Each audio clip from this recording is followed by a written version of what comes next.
অনেক দিন পর রাতে করলাম একটু ভালো মন্দ রান্নাবান্না। যতই গরম পড়ুক না কেন, একটু মুখরোচক খাওয়া দাওয়া খাওয়ার ইচ্ছাই হয়, সে গরম পড়লেই বা কি।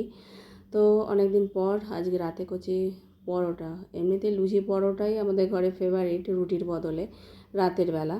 তো সেই জন্য আজকে করছি পরোটা। লুচি সবসময় বেশিরভাগটাই লুচিই করা হয়, আর বেশি তেল লাগে ওতে।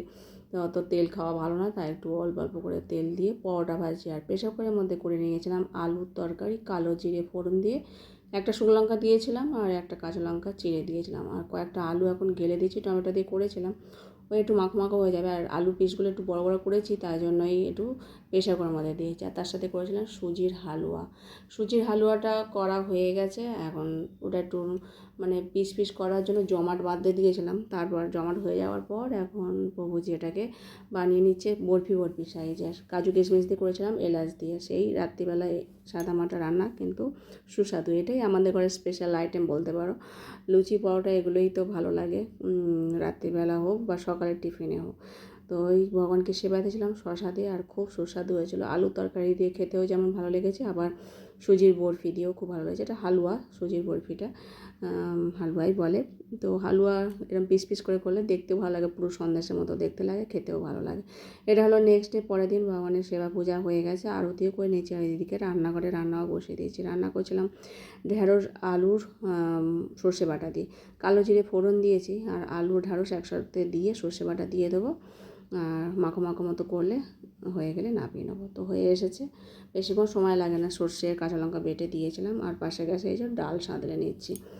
ডালটা মটর ডাল করেছিলাম, আলু কুঁদরি আর এদিকে ফুলকপি শুকনো লঙ্কা দিয়ে ভাজছি। ভাজা হয়ে যাওয়ার পরই একটুখানি পোস্ত ছড়িয়ে দেবো একটু তেল দিয়ে, খুব ভালো লাগে এটা মিক্সড ভাজা। তো এই সাদামাটা রান্নাবান্না ভগবানের রান্না হয়ে যাওয়ার পরই সেবা দেবো। শশা বানিয়ে নিয়েছি, আর এই যে থালায় ঢেলে নিয়েছি। এদিকে সর্ষে বাটা দিয়ে ঢেঁড়সটা, ডালটা, এদিকে শশা, আর একটু চীনা বাদাম ভেজে নিয়েছি। আর মিষ্টি দই ছিল, সেটা ফ্রিজ থেকে বার করে নিয়েছি, আর ভাজাটা হয়ে এসেছে। এখন পোস্তটা ছড়িয়ে দিয়ে তারপর নামিয়ে নেব, আর থালার সাহায্যে ভগবানকে ভোগ নিবেদন করব। এই যে ভোগ নিবেদন করেছিলাম, আর বাদামটা এরকম ভেজেছি। এটা ভাজার সাথে ডাল দিয়ে ভালো লাগে, মেশাইনি।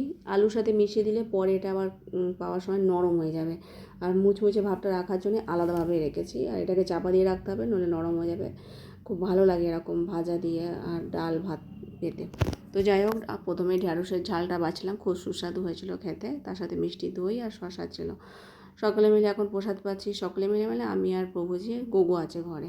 এই আজকের প্রসাদ। তো চলো, খাওয়া দাওয়ার পর এখন কাজকর্ম সমস্ত কিছু গোছাবো। আর খুব গরম পড়ছে, আজ আর বৃষ্টি হয়নি, রোদ উঠেছে। তো আজকের মতো ভিডিওটা এখানে শেষ করছি। সকলে ভালো থেকো, সুস্থ থেকো।